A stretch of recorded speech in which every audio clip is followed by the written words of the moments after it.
বাংলাদেশ জামায়াতে ইসলামীর secretary general এবং forum of diploma engineers বাংলাদেশের সম্মানিত কেন্দ্রীয় উপদেষ্টা অধ্যাপক মিয়া গোলাম পরওয়ার বলেছেন, পিআর পদ্ধতিতে নির্বাচন এবং জুলাই সনদের আইনি ভিত্তি প্রতিষ্ঠিত না হলে দেশে পুনরায় ফ্যাসিবাদের জন্ম হবে।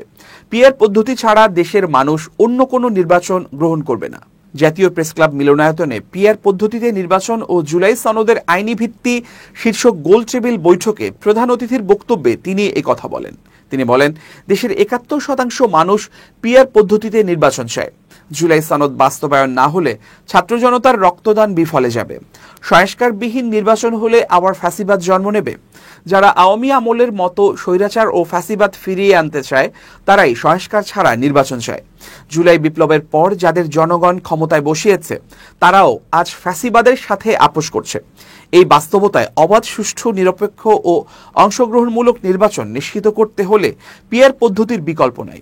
অনুষ্ঠানে অন্যান্য বক্তারা বলেন, বর্তমানে বিশ্বের ৯১টি দেশে পিআর পদ্ধতি চালু রয়েছে।